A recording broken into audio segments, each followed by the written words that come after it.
O Lar Adventista, capítulo 84. Como influenciar os juvenis em relação às recreações. Normas rebaixadas. Os pais cristãos estão abrindo caminho às propensões de seus filhos para o amor ao mundo. Abrem a porta a divertimentos que uma vez proibiram por princípio. Mesmo entre os pais cristãos, tem havido excessiva aprovação ao amor por divertimentos. Eles têm recebido as máximas do mundo, têm se conformado com a opinião geral de que é necessário que os primeiros anos de crianças e jovens sejam passados na indolência, em divertimentos egoístas e em tolas condescendências. Desta maneira tem sido criado o gosto por prazeres estimulantes, e crianças e jovens têm educado a mente no sentido de se deleitarem em exibições instigantes e manifestam positivo desprazer nas obrigações sóbrias e úteis da vida. Vivem sua vida mais segundo a ordem dos irracionais. Não voltam os pensamentos para Deus ou as realidades eternas, mas esvoaçam como mariposas em sua estação. Não agem como seres sensíveis cuja vida pode ser medida com a vida de Deus e que a eles são responsáveis por cada hora de seu tempo. As mães devem orientar. Em vez de afastar os filhos de sua presença, para não serem incomodadas com o barulho, nem molestadas com as constantes atenções que eles exigem, devem as mães compreender que seu tempo não poderia ser melhor empregado do que em tranquilizar e divertir-lhes a mente incansável, ativa com algum divertimento ou alguma ocupação agradável e leve. A mãe será amplamente recompensada pelos esforços que fizer e o tempo que despender em imaginar distrações para os filhos. As crianças amam a associação. Elas não podem, como coisa geral, divertir-se sozinhas. E a mãe deve sentir que, em muitos casos, o lugar dos filhos quando estão em casa é o aposento que ela ocupa. Assim, ela pode tê-los sob as vistas de maneira geral e estar em condições de endireitar pequenas desavenças quando lhe pedirem e corrigir hábitos errôneos ou a manifestação de paixões egoístas e dirigir-lhes a mente na direção certa. Aquilo que as crianças apreciam, elas entendem que a mãe também aprecia, e para elas é perfeitamente natural consultar a mãe em seus pequenos problemas. E a mãe não deve ferir o coração de seus sensíveis filhos, tratando o assunto com indiferença ou recusando-se a preocupar-se com essas pequenas questões. O que para a mãe pode ser de pouco valor é de grande importância para eles. E uma palavra de orientação ou a de advertência no devido tempo se provará muitas vezes de grande valor. Não recusar recreações inocentes. Por falta de tempo e de ideia, muita mãe recusa a seus filhos algum inocente prazer, enquanto os dedos atarefados e os fatigados olhos se empenham diligentemente em qualquer obra destinada a mero adorno, qualquer coisa que, na melhor hipótese, servirá unicamente para animar a vaidade e a extravagância em seu jovem coração. Ao aproximarem-se os filhos da adolescência, estas lições dão frutos em orgulho e ausência de valor moral. A mãe aflige-se com as faltas dos filhos, mas não compreende que a colheita que está tendo é o fruto da semente por ela própria plantada. Algumas mães não são uniformes no tratamento de suas crianças. Têm às vezes condescendências que lhes são nocivas e de outras vezes recusam qualquer inocente satisfação que tornaria deveras feliz o coraçãozinho infantil. Assim fazendo, elas não imitam a Cristo. Ele amava as crianças, compreendia-lhes os sentimentos e interessava-se por elas, fosse em seus prazeres, fosse em suas provações. Como a senhora White disciplinou seus filhos.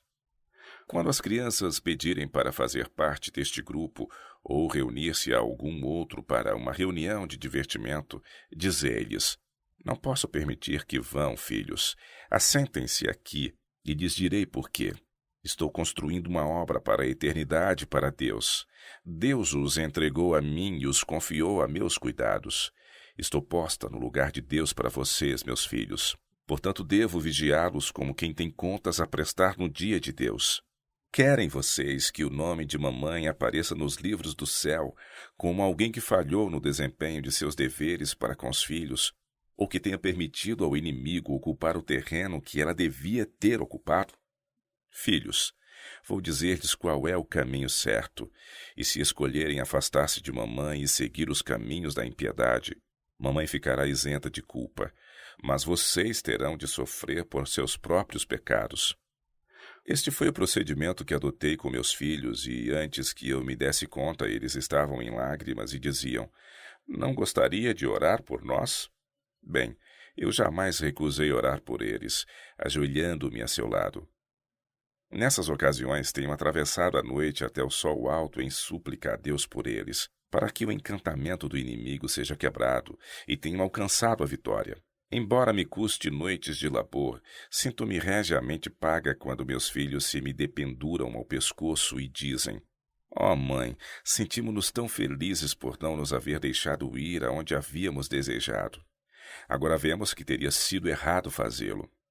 Pais, esta é a maneira como deveis agir, com convicção. Tendes de empenhar-vos neste trabalho, se esperais salvar vossos filhos para o reino de Deus." Problemas perturbadores da adolescência. No atual estado da sociedade, não é fácil tarefa restringirem os pais aos filhos, instruí-los de acordo com a norma bíblica do direito. Os filhos tornam-se muitas vezes impacientes sob a restrição, querendo fazer a própria vontade, indo e vindo segundo lhes apraz. Especialmente da idade de 10 a 18, são propensos a julgar que nenhum mal pode haver em ir a reuniões mundanas de jovens companheiros. Mas os experientes pais cristãos podem ver o perigo. Estão familiarizados com o temperamento peculiar dos filhos e sabem o efeito dessas coisas em seu espírito e, levados pelo desejo de que se salvem, devem mantê-los afastados desses excitantes divertimentos. Vigilância após a conversão. Quando os filhos decidem por si mesmos abandonar os prazeres do mundo e se tornarem discípulos de Cristo, que peso é tirado do coração desses pais cuidadosos e fiéis. No entanto, nem então devem cessar os esforços de sua parte. Esses jovens apenas começaram com sinceridade a luta contra o pecado e contra os males do coração natural e precisam, em sentido especial, o conselho e o vigilante cuidado dos pais. Como proteger os filhos? Quantos pais há que lamentam o fato de não poderem conservar seus filhos no lar, o fato de não terem esses filhos amor pelo lar? Logo no começo da adolescência, têm eles manifestar o desejo da companhia de estranhos e tão logo se tornam suficientemente crescidos, rompem aquilo que lhes parece o cativeiro de uma restrição irrazoável e não ouvem quer os conselhos do pai, quer as orações da mãe. Se fosse feita uma análise, se verificaria que o pecado está muito relacionado com os pais. Eles não tornaram o lar o que devia ser, um lugar atrativo, agradável, iluminado com a luz de palavras de bondade, olhares de simpatia e verdadeiro amor. O segredo da salvação dos filhos está em fazer vosso lar agradável e atrativo. A condescendência da parte dos pais não ligará os filhos nem a Deus e nem ao lar, mas uma influência firme e piedosa no devido treino e educação da mente poderia salvar muitos filhos da ruína. É dever dos pais vigiarem o sair e o entrar de seus filhos. Devem estimulá-los a apresentar-lhes incentivos a serem atraídos ao lar e que façam ver o interesse que os pais neles têm. Os chefes de família devem tornar o lar aprazível e alegre.